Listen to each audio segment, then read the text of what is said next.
With 2.2 billion fans worldwide, basketball is the third watched sport in the world. Much of this information I'm going to share with you today came from my own knowledge because I played basketball during my teenage years from age 12 all the way to 18.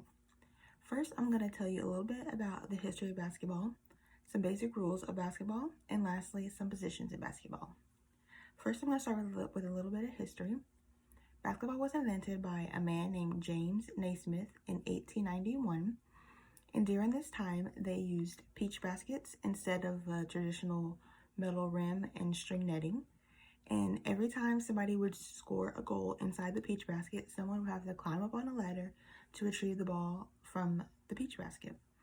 And during this time, instead of basketballs, they used soccer balls all the way until 1929, when they finally invented the actual basketball. And also, during this early time, players did not dribble the ball. They had to pass the ball from teammate to teammate. This might sound like a hassle, but instead of 5 players back then, they actually had 9 players on each team on the court at a time. And the dribble was not introduced until 6 years later in 1897, but only one teammate during that possession was allowed to dribble at a time.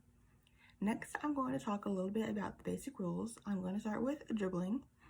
Whenever you dribble in basketball, you can only dribble with one hand at a time. And you can dribble with both hands, but you have to cross over and use the other hand, cross over to use the other hand. Also, whenever you are dribbling and you stop dribbling and you actually pick up the ball, you are not allowed to dribble again unless someone else has possession of the ball or if you lose the ball. Next, I have shooting. There is a big arc on each side of the court. This is called the 3-point line. If you are standing behind the line and you shoot and make it, that shot is worth 3 points. If you are inside the arc, whenever you shoot and make it, this is worth 2 points. For the exception of a free throw shot, which moves me into my next rule, which is fouling. Whenever someone is shooting either outside the arc or inside anywhere on the court, and you hit their arm, bump their body, or hit their head while they are attempting a shot, this is called a shooting foul. And if the player shooting is outside the 3-point line and they get fouled, they will get 3 shots at the free throw line. If they are inside the arc while they are attempting to shoot, they will get 2 shots on the free throw line. And whenever a player is on the free throw line, for every shot they get, that shot is worth 1 point. Next, I'll move on to fouling. Whenever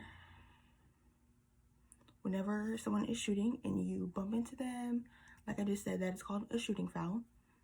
But also there is another foul called reaching.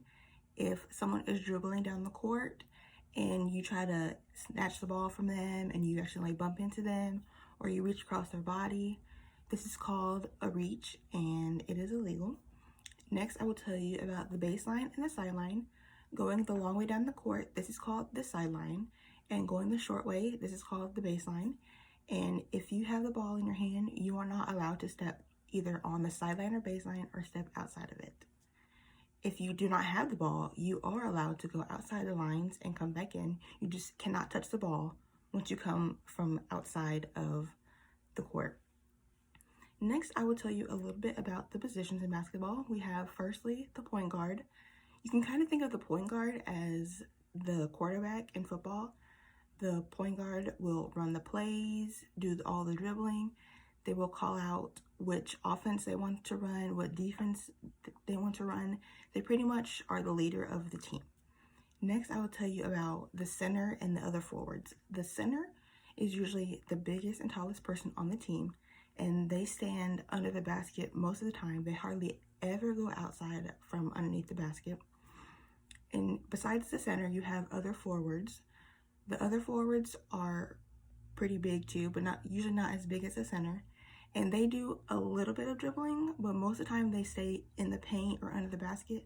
But occasionally they will come out from underneath the basket to dribble a little bit to help out the guard. Next, we have a shooting guard. A shooting guard usually stands outside of the 3-point line around the sides and in the corner. They are usually standing there, moving around a little bit, but usually they are in one spot ready to shoot whenever they get a pass from the point guard or they get a dump down from the center. I have first informed you about the history of basketball. I have told you about some basic rules of basketball, and then I told you some positions about basketball. And I hope every weekend you join us 2.2 billion fans to watch this amazing sport called basketball. Thank you.